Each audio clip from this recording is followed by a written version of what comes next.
नमस्कार, मी डॉक्टर दिव्या पवार तुम्हा सगळ्यांचं हार्दिक स्वागत करते.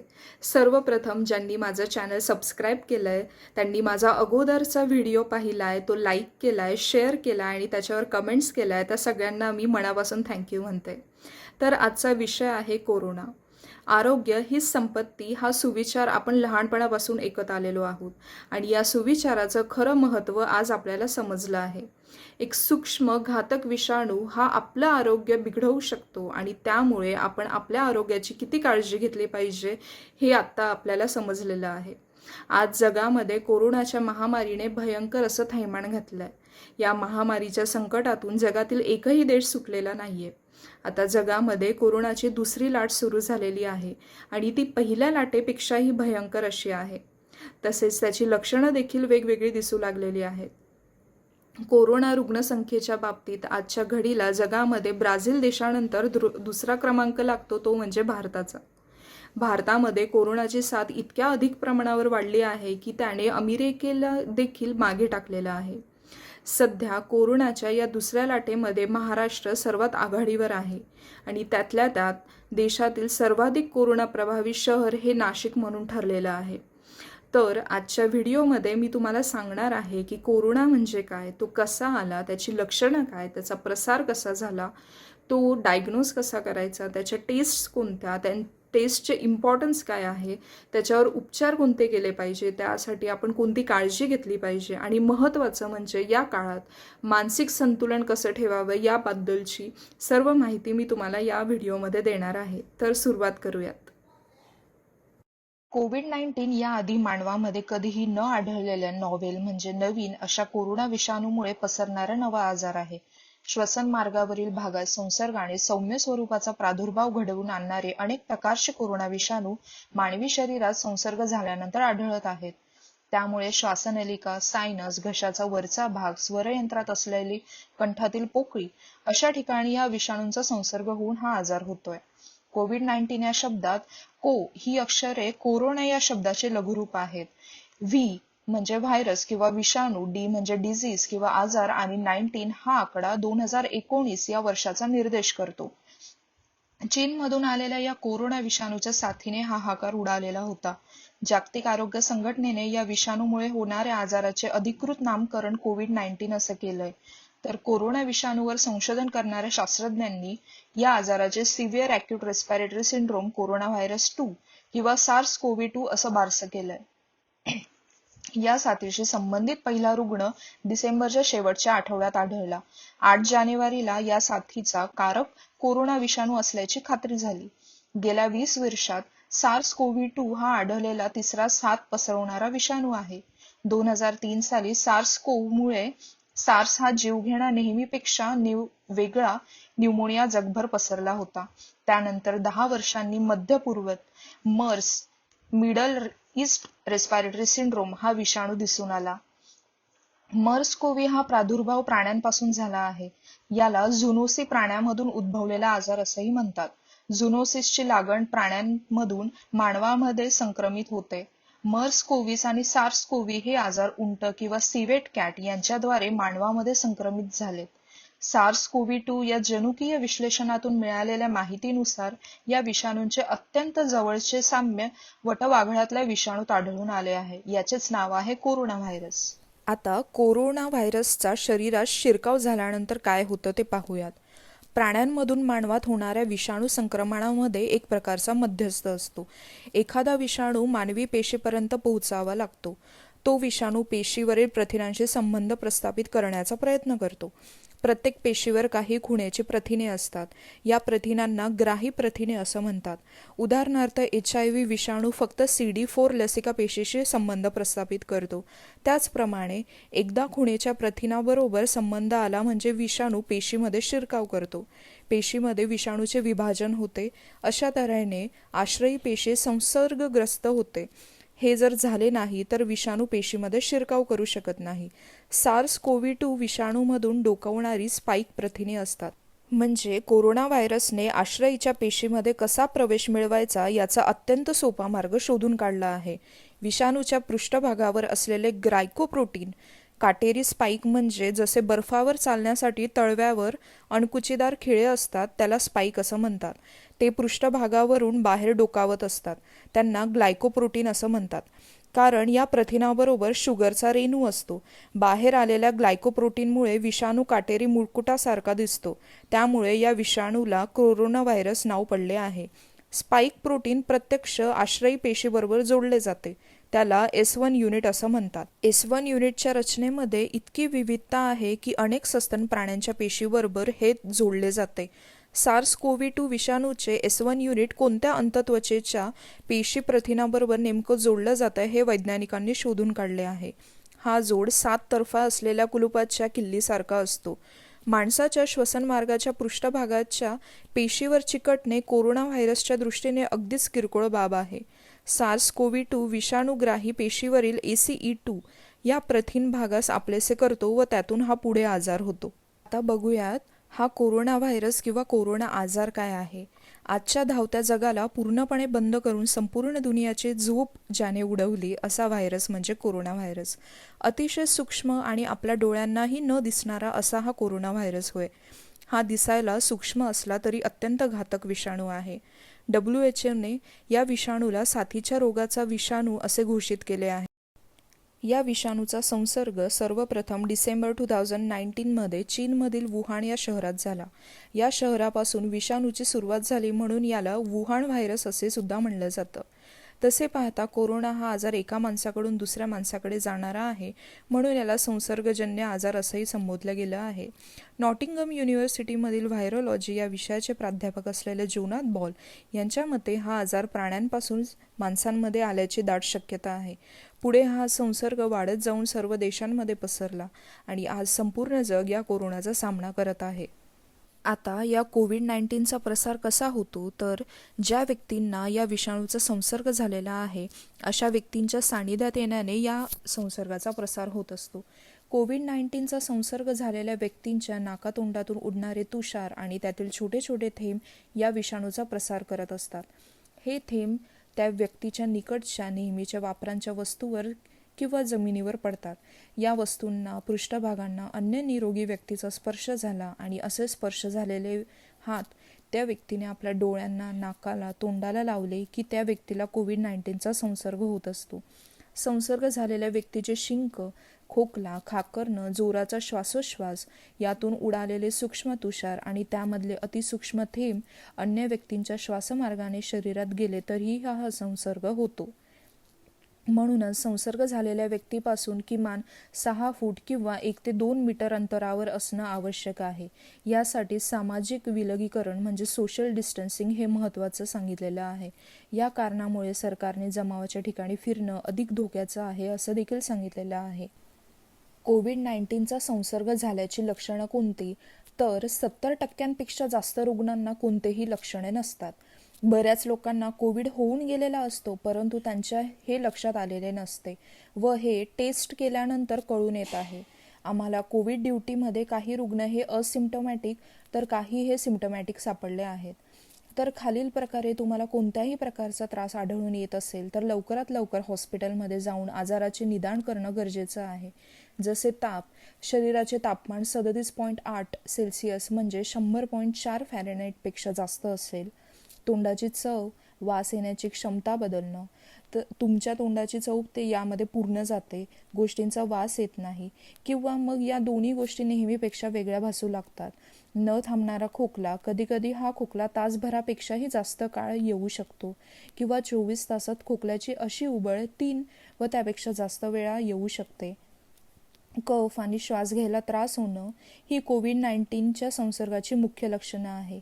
या संसर्गाने आजारी असलेल्या व्यक्तींना अशक्तपणा, अंगदुखी, वेदना, नाक, छाती, नाक गळणं, अस्वस्थ वाटणं, घसा खवखवणे किंवा अतिसार यासारखी लक्षणेही जाणवू शकतात. मात्र कोविड-19चा संसर्ग झालेल्या काही व्यक्तींना आजाराची कोणतीही लक्षणे जाणवत नाहीत. वरीलपैकी कोणताही त्रास तुम्हाला होत असेल तर याचा अर्थ असा होत नाही की तुम्हाला कोरोना असू शकतो. त्यामुळे तुम्हाला आधी घाबरण्याचे कारण नाही, पण तुम्ही डॉक्टरांकडे गेल्यानंतर ते तुम्हाला योग्य ते उपाय सांगतील. पुढे प्रश्न येतो की कोविड-19 हा कोणाकोणाला होऊ शकतो? तर सर्व वयोगटांचे लोक त्याच्या संसर्गाचे शिकार होऊ शकतात. मात्र या संसर्गानंतर आधीच विविध व्याधींचे ग्रस्त असलेले प्रौढ व्यक्तींच्या प्रकृतीमध्ये बिघाड होऊन गंभीर परिस्थिती निर्माण होण्याची शक्यता अधिक असते. यामध्ये हृदयविकार, मधुमेह, फुफ्फुसांचे विकार तसेच किडनीचे काही आजार असलेल्या व्यक्तींचा प्राधान्याने समावेश होतो. याचा अर्थ इतर व्यक्ती गंभीररित्या आजारी पडणार नाहीत किंवा त्यांच्या जीवाला धोका होणार नाही असे नाही, तर संसर्गाचा धोका हा सर्वांनाच असतो. काहींना तो फक्त इतरांपेक्षा जास्त असतो. त्यामुळे अशा व्यक्तींची काळजी घेणं गरजेचं आहे. आता पाहूया सोशल डिस्टन्सिंग किंवा सामाजिक विलगीकरण म्हणजे काय आणि ते कसं करायचं. तर कोणत्याही ठिकाणी कोणत्याही वेळी 2 व्यक्तींमध्ये किमान 3 ते 6 फूट किंवा 1 ते 2 मीटर अंतर असणे म्हणजे सोशल डिस्टन्सिंग किंवा सामाजिक विलगीकरण होय. या काळात कोणत्याही स्वरूपाची सार्वजनिक वाहतूक व्यवस्था वापरणे, टॅक्सी, राईड शेअर यासारख्या सहप्रवासी असलेल्या सेवांमधून प्रवास करणे हे कटाक्षाने टाळायचे आहे. शॉपिंग सेंटर्स, मॉल, भाजी मंडई, शाळा, सिनेमा, नाटकांचे थिएटर्स, मंदिर, मशीद, चर्च, सायनागॉग आदी सर्व धर्मीय प्रार्थनास्थळे अशी सर्व गर्दीची ठिकाणे टाळणे. अशा ठिकाणी कुणीही गर्दी न करणे, एकमेकांच्या निकट न जाणे म्हणजे सोशल डिस्टन्सिंग होय. आता एखादी किंवा ज्या व्यक्ती संसर्गाच्या शक्यतेमध्ये आलेल्या आहेत अशा व्यक्तींना जे लोक संसर्गाच्या शक्यतेत आलेले नाहीत अशांपासून वेगळं करणं किंवा ठेवणं म्हणजे विलगीकरण किंवा क्वारंटाईन होय. संसर्गाचा प्रसार रोखणं हा विलगीकरणाचा मुख्य उद्देश आहे. कोविड-19 सारख्या विषाणूचा संसर्ग झालेल्या व्यक्तींमध्ये साधारणतः 14 दिवसांच्या काळात संसर्गाची लक्षणे दिसू लागतात. जी व्यक्ती संसर्गाच्या शक्यतेत आलेली आहे अशा व्यक्तींच्या निकट संपर्कात आलेल्या व्यक्तींनाही त्यामुळेच किमान 14 दिवसांच्या विलगीकरणात राहणं सक्तीचं आहे. या काळात संबंधित व्यक्तींना संसर्ग झालेला असल्यास त्यांच्या निकटच्या व्यक्तींमध्येही या संसर्गाची लागण करू शकतात. विलगीकरणाचा हा काळ पूर्ण झाल्यानंतर मात्र संबंधित व्यक्तीला संसर्ग झाला असल्याची शक्यता मावळते. तिच्यापासून इतरांना होऊ शकणाऱ्या संसर्गाची शक्यता देखील बहुतांशी संपुष्टात येते. पुढचा मुद्दा महत्त्वाचा आहे तो म्हणजे जसे की कोविड आजाराचा सध्या सगळीकडे समूह संसर्ग म्हणजे कम्युनिटी स्प्रेड झाला आहे. सध्या सरकारी व खाजगी लॅबमध्ये कोरोनाच्या वेगवेगळ्या तपासण्या केल्या जातात. कधी कोणती तपासणी करावी, कोणती तपासणी अधिक खात्रीशीर आहे, कोणत्या तपासणीला किती वेळ लागतो, रॅपिड अँटीजन टेस्ट आणि RT-PCR यांच्यात फरक काय, HRCT व त्याचा स्कोअर म्हणजे काय, या सर्व गोष्टी आपण पाहूयात. कोरोनाच्या मुख्यतः 2 प्रकारच्या तपासण्या असतात, व्हायरल टेस्ट आणि अँटीबॉडी टेस्ट. कोरोना निदानासाठी व्हायरल टेस्टचा मुख्यतः वापर होतो. त्याशिवाय रोगाचा शरीरातील प्रादुर्भाव वाढल्यास HRCTच्या निदानासाठी तसेच न्यूमोनियाच्या तीव्रता व फुफ्फुसांची कार्यक्षमता समजण्यासाठी उपयोग होतो. व्हायरल टेस्ट या मुख्यत्वे करून 3 प्रकारच्या असतात. पहिली आहे ती रॅपिड अँटीजन टेस्ट, दुसरी RT-PCR म्हणजे रिव्हर्स ट्रान्सक्रिप्शन पॉलिमेरेज चेन रिॲक्शन आणि तिसरी आहे ती ट्रूनॅट टेस्ट. या तपासण्यांसाठी लागणारा वेळ किती, तर रॅपिड अँटीजनसाठी अर्धा तास, RT-PCRसाठी 24 ते 48 तास, ट्रूनॅटसाठी अर्धा तास आणि HRCTसाठी अर्धा ते 1 तास लागतो. महाराष्ट्र शासनाने कोणती तपासणी कधी करावी यासाठी काही मार्गदर्शक सूचना दिल्या आहेत. जसे अँटीजन टेस्ट ज्या रुग्णांना त्वरित उपचाराची गरज आहे त्यांच्यामध्ये केली जाते. RT-PCR ज्यांची अँटीजन टेस्ट निगेटिव्ह आली आहे पण लक्षणे असणारे पेशंट, कोरोना पॉझिटिव्ह पेशंटच्या कॉन्टॅक्टमध्ये आलेले लोक आणि परदेशातून येणारे लोकांमध्ये ही टेस्ट केली जाते. पुढची आहे ती ट्रूनॅट टेस्ट. कोणात करावी, तर ब्रॉड डेड व्यक्ती, बाळंतपणासाठी आलेल्या माता आणि इमर्जन्सी ऑपरेशनचे रुग्ण. तसेच जर ट्रूनॅट टेस्ट उपलब्ध नसेल तर अँटीजन टेस्ट करावी. महाराष्ट्र शासनाने HRCTला कोविडच्या निदानासाठी परवानगी दिलेली नाही. ही तपासणी कोविड निदानासाठी शासनातर्फे ग्राह्य मानली जात नाही. आता सर्व तपासण्यांची विस्तारित माहिती पाहूयात. रॅपिड अँटीजन टेस्टमध्ये विषाणूंच्या सरफेस स्पाईकमधील अँटीजन प्रोटीन तपासले जाते. त्यासाठी नाक व घसा येथून स्वॅब घेतला जातो. या चाचणीचा रिपोर्ट आपल्याला अर्धा तासात समजू शकतो. ही तपासणी RT-PCR तपासणीपेक्षा स्वस्त व लवकर होणारी असते. या तपासणीसाठी प्रशिक्षित व्यक्तीची गरज लागत नाही. आता या तपासणीमध्ये सुद्धा काही दोष आहेत.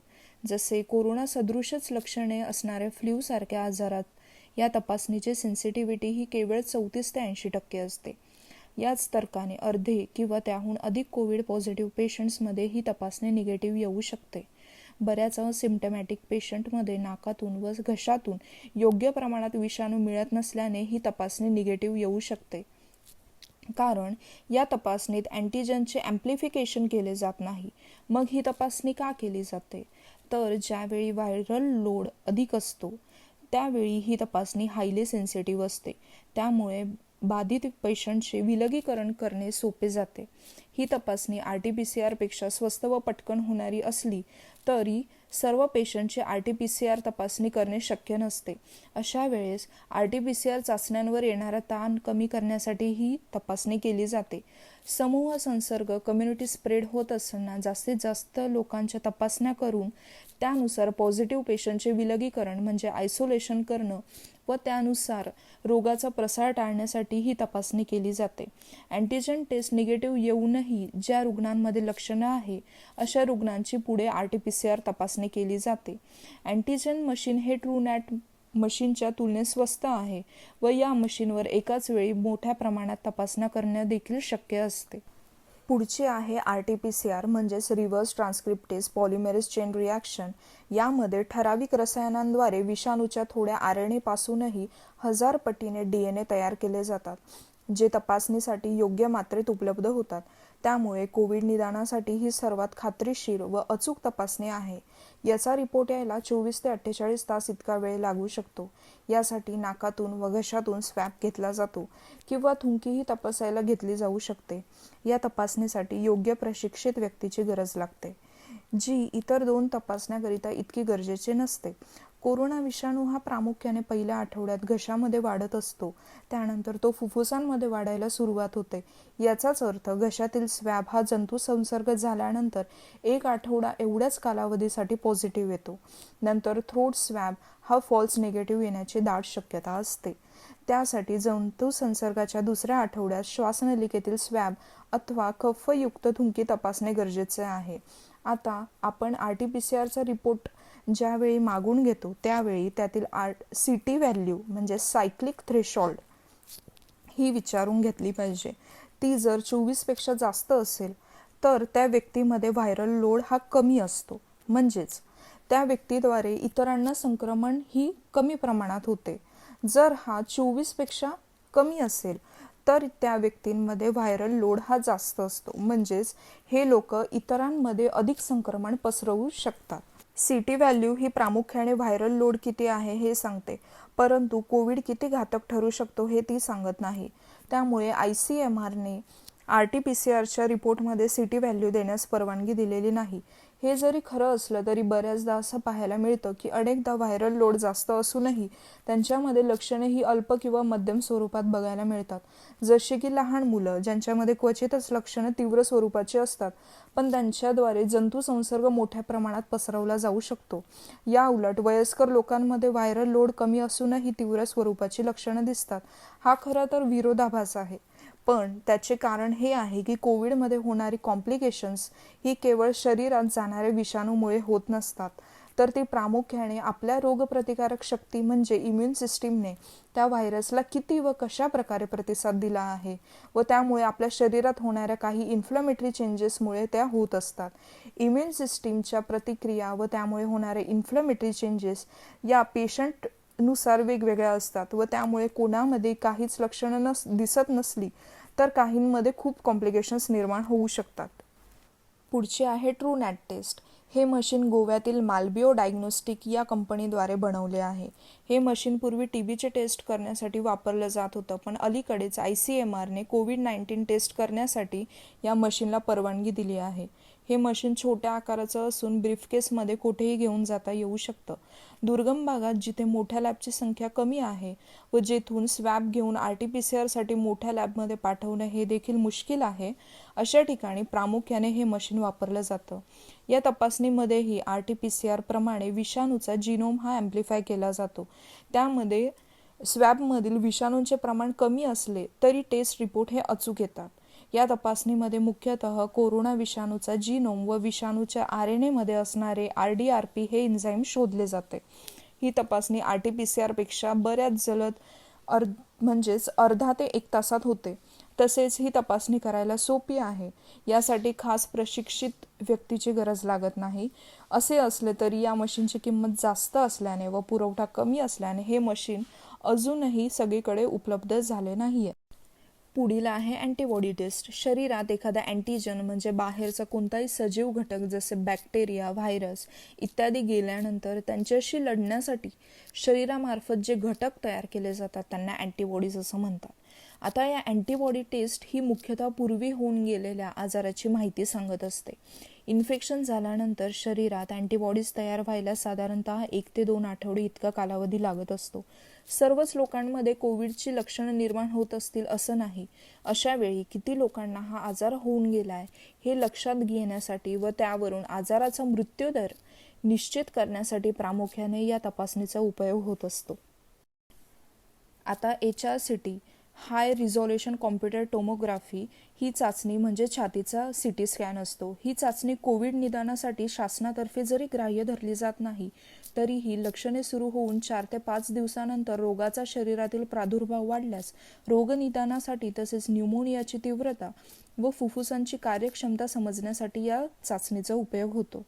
RT-PCRच्या तुलनेत याचा रिपोर्ट लगेच मिळत असल्याने तसेच न्यूमोनियाची तीव्रता लक्षात येत असल्याने याचा कोविड उपचारासाठी चांगला उपयोग होतो. RT-PCR प्रमाणे याचा रिपोर्ट हा अधिक खात्रीशीर व अचूक असतो. तसेच यावरून पेशंटच्या शरीरात सुधारणा होऊ शकते की पेशंटची स्थिती आणखी बिघडू शकते याचेही अचूक निदान करता येते. लक्षणे दिसू लागल्यानंतर पहिल्या 4 दिवसात HRCT ही इतकी सेन्सिटिव्ह नसते. त्यामुळे 50% कोविड पॉझिटिव्ह पेशंटमध्ये HRCTचा रिपोर्ट हा नॉर्मल येण्याची शक्यता असते. पण त्याच्यानंतर HRCT ही हायली सेन्सिटिव्ह असते म्हणजे एकदम अचूक असते. HRCTच्या रिपोर्टमध्ये खालील प्रमाणे लक्षणे दिसू लागतात. सुरुवातीला म्हणजेच कोविड लक्षणे सुरू झाल्यानंतर 7 दिवसात ग्राउंड ग्लास ओपॅसिटी GGO दिसून येतं. 7 दिवसानंतर न्यूमोनिया वाढल्यास GGO वाढणे, क्रेझी पॅविंग पॅटर्न, कन्सोलिडेशन, फायब्रोसिस दिसून येतात. आता यात जे 2 प्रकार दिसून येतात, एक म्हणजे GGO आणि कन्सोलिडेशन हे न्यूमोनियामध्ये बघायला मिळतात. GGO व कोविड पॉझिटिव्ह असेल तर तिथे व्हायरसमुळे इन्फेक्शन झालेले आहे असे दिसून येते आणि जर कन्सोलिडेशन असेल तर रुग्ण हा गंभीर होऊ शकतो हे समजतं. आता पाहूयात HRCT बद्दल. न्यूमोनिया हा फुफ्फुसांमध्ये किती प्रमाणात वाढला आहे हे समजण्यासाठी HRCT मध्ये स्कोअर दिला जातो. हा स्कोअर 0 ते 25 या दरम्यान असतो. 0 स्कोअर याचा अर्थ फुफ्फुसांमध्ये न्यूमोनिया अजिबात पसरलेला नाही असा होतो. तर 25 स्कोअर म्हणजे न्यूमोनिया फुफ्फुसांमध्ये सर्वत्र पसरला आहे असा अर्थ होतो. 25 पैकी स्कोअर कसा बघतात तर कमी प्रमाणातील न्यूमोनिया म्हणजे 12 पेक्षा कमी स्कोअर असणं, मध्यम न्यूमोनिया म्हणजे 12 ते 18 स्कोअर असणं आणि तीव्र स्वरूपाचा न्यूमोनिया म्हणजे 18 पेक्षा स्कोअर जास्त असणं. तर आता हा HRCT स्कोअर कशा प्रकारे कॅल्क्युलेट केला जातो. मानवी शरीरात 2 लंग्स असतात, एक राईट अँड लेफ्ट. राईट साईडच्या लंगमध्ये 3 प्रकारचे लोब्स असतात आणि लेफ्ट साईडच्या लंगमध्ये 2 प्रकारचे लोब्स असतात. आता या लोब्समध्ये असणारे इन्फेक्शन हे कॅल्क्युलेट केलं जातं. जर लोब्समध्ये 5% इन्फेक्शन असेल तर त्याला 1 स्कोअर दिला जातो. 5 ते 25 असेल तर त्याला 2 दिला जातो. 25 ते 50 असेल तर 3, 50 ते 75 असेल तर 4 आणि मोर दॅन 75 असेल तर त्याला 5 असा स्कोअर दिला जातो आणि याला 5ने गुणलं जातं म्हणजेच 25 असा आकडा येतो. 25 पैकी स्कोअर कसा बघतात तर कमी प्रमाणातील न्यूमोनिया म्हणजे 12 पेक्षा कमी स्कोअर असणं, मध्यम न्यूमोनिया म्हणजे 12 ते 18 स्कोअर असणं आणि तीव्र स्वरूपाचा न्यूमोनिया म्हणजे 18 पेक्षा स्कोअर जास्त असणं. यातच पुढची स्कोअर सिस्टीम आहे ती कोरॅडची. म्हणजे काय तर Covid reporting and data system. आता याचे 5 ते 6 पर्यंत स्कोअर्स घेतले जातात. कोरॅड 1 म्हणजे काय तर इन्फेक्शन नसते आणि पेशंट नॉर्मल असतो. कोरॅड 2 म्हणजे काय तर इन्फेक्शन आहे बट ते कोविड-19चेच आहे असे नाही. जेव्हा कोरॅड 3 असतो तेव्हा थोड्या प्रमाणात सिम्पटम्स असतात आणि ते कोविड-19 सारखी असू शकतात. कोरॅड 4 असतो तेव्हा ॲबनॉर्मॅलिटीज दिसून येतात आणि तिथे कोविडसारखे आपल्याला इन्फेक्शन दिसत आहे असं आपण म्हणू शकतो. जेव्हा 5 येतो तेव्हा ही कन्फर्म केस कोविड-19चीच आहे असं समजलं जातं. जरी तुमच्या अगोदरच्या कोविड-19च्या टेस्ट ह्या निगेटिव्ह असल्या पण ही क्लिनिकली पॉझिटिव्ह आहे असं या 5 स्कोअरवरून कळून येतं. पेशंटचा न्यूमोनिया आणखी वाढू शकतो की कमी होऊ शकतं हे कळण्यासाठी HRCT सोबतच C reactive protein, serum ferritin, lymphocytes यासारख्या तपासण्या करणे गरजेचं असतं.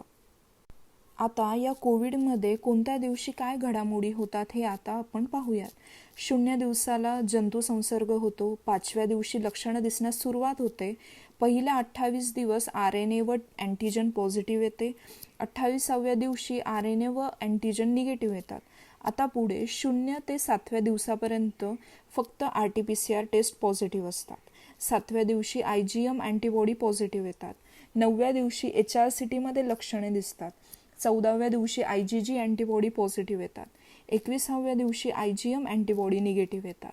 14 ते 21 या दिवसात रोगाची लक्षणे कमी होण्याचा टप्पा असला तरीही इतरांना जंतू संसर्ग निर्माण करू शकतात. 21 ते 28 दिवसात RT-PCR ही कधी पॉझिटिव्ह येऊ शकते पण रोगाचा इतरांना जंतू संसर्ग होत नाही. कोविड-19साठी कोणती औषधे वापरली जातात हे आता आपण पाहूयात. कोविड-19चा प्रादुर्भाव जलद गतीने वाढतच आहे. या व्हायरसला स्वतःपासून दूर ठेवण्यासाठी डॉक्टरांकडून वेगवेगळ्या प्रकारचे औषधोपचार आपल्याला सांगितले जात आहेत. कोरोनाचा संसर्ग टाळण्यासाठी काही जण घरगुती उपचारांचीही मदत घेत आहेत. कोरोनाला हरवण्यासाठी रोगप्रतिकारक क्षमता मजबूत असणं हे फार आवश्यक आहे. खरे पाहता आता उपचारासाठी वेगवेगळी प्रणाली अवलंबलेली आहे. म्हणजे सौम्य, मध्यम, तीव्र अशा 3 प्रकारच्या लक्षणांमध्ये ती विभागली आहे. जी तीव्र लक्षणे आहेत म्हणजे ऑक्सिजन कमी पडतोय, श्वास घ्यायला त्रास होतोय अशांना वेगळी ट्रीटमेंट आहे. जेव्हा ही लक्षणे सौम्य प्रकारची असतात तेव्हा टॅबलेट डॉक्झीसायक्लिन 100 mg किंवा टॅबलेट ॲझिथ्रोमायसिन 250 mg किंवा 500 mg ही एक गोळी सकाळ संध्याकाळ 2 वेळा, परत टॅबलेट इव्हरमेक्टिन 4 mg ही गोळी रोज संध्याकाळी 1 वेळा याप्रमाणे वरील गोळ्या सलग 5 दिवस न चुकता घ्यायच्या असतात. जेव्हा लक्षणं ही मध्यम प्रकारची असतात तेव्हा फॅविपिरावीर म्हणजे फॅबिफ्लू 200 mg, रक्त पातळ करणारे क्लेक्झान 40 mg, परत कॉर्टिकोस्टेरॉइड्स जसे डेक्झामेथॅझोन, हायड्रोकॉर्टिसॉन, प्रेडनिसिलॉन हे तोंडावाटे किंवा शिरेच्या आतून दिले जाते. जेव्हा लक्षणे ही तीव्र स्वरूपाची असतात तेव्हा रुग्णांना रेमडेसिवीर, परत tocilizumab, low molecular weight heparin injection, oxygen पुरवठा, प्लाझ्मा थेरपी म्हणजे जे रुग्ण कोविड असे जे लक्षणं असलेले होते अशा रुग्णांचा प्लाझ्मा घेऊन तो ट्रान्सफर करून उपचार केला जातो. आता एक नवीन आलंय ते म्हणजे मोनोक्लोनल अँटीबॉडीज म्हणजे एकाच पेशी किंवा सेल लाईनच्या एकाच क्लोनद्वारे तयार केलेला आयडेंटिकल अँटीबॉडी मॉलिक्युल असतो. तसेच टॉसिलिझुमॅब आजकाल अधिक प्रमाणात वापरले जाते. आता या कोविडमध्ये सायटोकिन स्टॉर्म म्हणजे सायटोकाईन स्टॉर्म नावाचा जीवघेणा घटक किंवा हा प्रकार जो असतो तो झाल्यास रुग्ण हा संकटग्रस्त होऊन त्याचा मृत्यू होऊ शकतो. कोरोनाचा संसर्ग टाळण्यासाठी पुढील प्रमाणे काळजी घेतली पाहिजे. जसे की सर्वप्रथम वैयक्तिक स्वच्छतेचं पालन करणे, वारंवार साबणाने हात 20 सेकंदापर्यंत धुणे, खोकताना किंवा शिंकताना तोंडावर रुमाल किंवा टिश्यू ठेवावा, वापरलेल्या टिश्यूला कचऱ्याच्या डब्यात टाकावं, नेहमी तोंडाला मास्क बांधावा, तुमच्या डोळ्यांना किंवा तोंडाला किंवा नाकाला वारंवार हात लावू नये. ज्या व्यक्ती आजारी आहेत किंवा ज्यांना सर्दी, खोकला इत्यादी आजारीची लक्षणं आहेत अशा व्यक्तींशी जवळचा संपर्क टाळावा. गर्दीच्या ठिकाणी जाणे टाळावे. जर तुम्हाला खोकला, ताप किंवा सर्दी यासारखे लक्षणं आढळून आली तर त्वरित डॉक्टरांना भेटावं. जिवंत प्राण्यांशी संपर्क तसेच कच्चे न शिजवलेले मांस खाणे टाळा. दुपारच्या जेवणानंतर लगेचच झोपणे टाळा. जेवणानंतर लगेचच झोपल्यास पचनक्रियेवर परिणाम होतो आणि शरीराला पोषण तत्वांचा पुरवठा होत नाही. रोज सूर्यप्रकाशात 20 मिनिटे बसा. रोज उकळलेले 1 अंडे खा.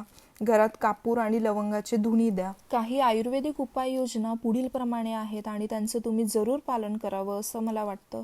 जसं ताजं, उष्ण व पचायला हलकं भोजन, फळे, कडधान्य, सुकामेवा यांचा तुम्ही वापर करावा. तसेच भोजनात ऋतूनुसार भाज्यांचा समावेश असावा. आयुर्वेदामध्ये तुळशीला अतिशय महत्त्व आहे. तुळशीतील औषधी गुणधर्मांमुळे आपल्या शरीराची रोगप्रतिकारक शक्ती वाढण्यास मदत मिळते. यासाठीच 1 लिटर पाणी घ्या, त्यामध्ये तुळशीची पानं मिक्स करा आणि उकळा. थोड्या वेळानंतर पाण्यामध्ये काळ्या मिरीचे 4 ते 6 दाणे, थोडासा गूळ आणि 1 चमचा लिंबू रस मिक्स करा. या पेयाचे तुम्ही हर्बल चहाच्या स्वरूपात दिवसातून 1 किंवा 2 वेळा सेवन करू शकतात. किंवा तुळशीची पानं, ठेचलेले आलं व हळद पाण्यात उकळून ते पाणी वारंवार पिणं फायदेशीर आहे.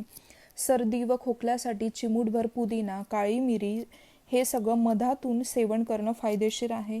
कोविड-19 लक्षणांमध्ये तुळस, गुळवेल, आले आणि हळद या औषधी वनस्पती फार महत्त्वाच्या आहेत. कोरोना व्हायरसच्या प्रादुर्भावामुळे वयोवृद्धांच्या, विशेषतः मधुमेह आणि रक्तदाबाचा त्रास असणाऱ्या वृद्धांच्या आरोग्याची योग्य ते देखभाल घेणं गरजेचं आहे.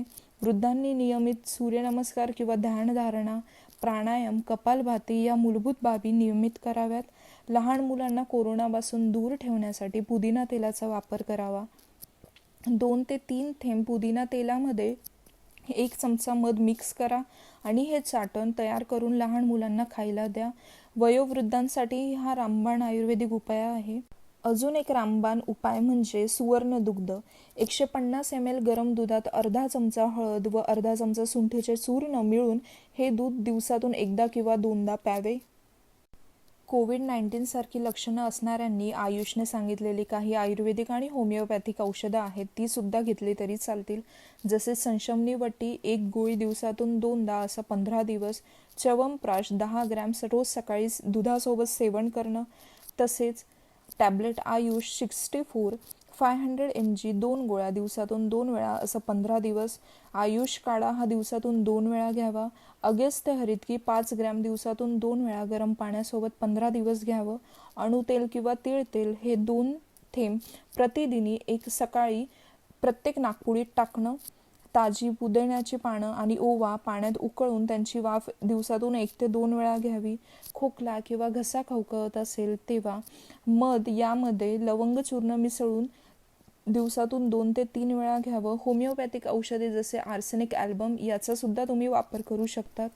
प्रत्येकाच्या घरात कोविड-19 मेडिकल किट असणं आवश्यक आहे. म्हणजेच पॅरासेटेमॉल, माउथवॉश आणि गार्गलसाठी betadine, vitamin C, vitamin D3, B complex यांच्या गोळ्या, परत वाफ घेण्यासाठीचे मशीन, वाफ घेण्यासाठीचे कॅप्सूल्स, ऑक्सिमीटर, ताप मोजण्यासाठी थर्मोमीटर या सगळ्या गोष्टी तुमच्या घरी असणं आवश्यक आहे. आता being a obstetrician it's my duty की प्रेग्नन्सीमध्ये जर कोविड झाला तर अशा वेळेस काय करावं. तर गरोदर महिला या कोणत्याही प्रकारच्या श्वसनासाठी संबंधित संक्रमणांना अधिक संवेदनक्षम असतात.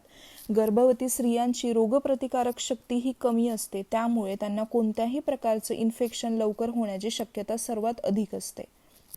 त्यामुळेच फ्ल्यूसारखे आजार इतर व्यक्तींच्या तुलनेत गरोदर महिलांसाठी अधिक घातक ठरू शकतात.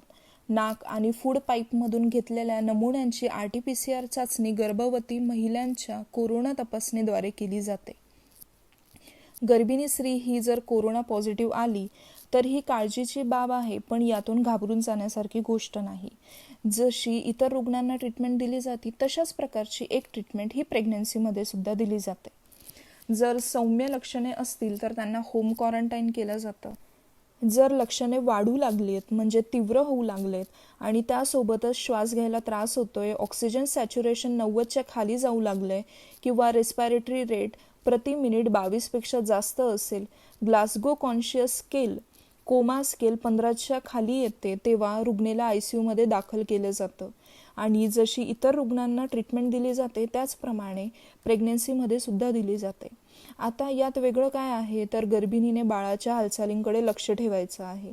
जर हालचाल ही 2 तासात 10 पेक्षा कमी असेल तर त्वरित तिच्या ऑब्स्टेटिशियनला संपर्क साधायचा आहे.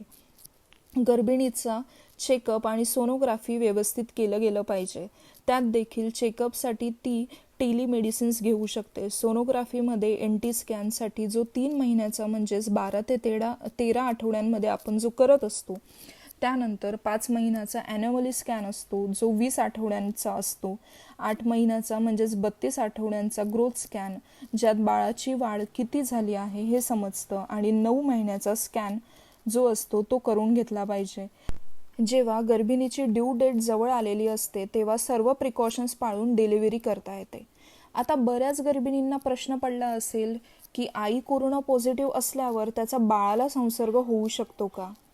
तर जगभर जो प्राथमिक संशोधन झालेला आहे त्यातून असं निदर्शनात आलं आहे की कोरोनाच्या संसर्गामध्ये हे व्हर्टिकल ट्रान्समिशन आईकडून बाळाकडे दिसून येत नाहीये, पण काही ठिकाणी बाळाची वाढ खुंटणे, फिटल रेस्ट्रिक्शन, बाळाभोवतीचे पाणी कमी होणं म्हणजे ऑलिगोहायड्रोमनिओस, ॲबॉर्शन आणि प्रीटर्मचे प्रमाण आढळून आलेले आहे.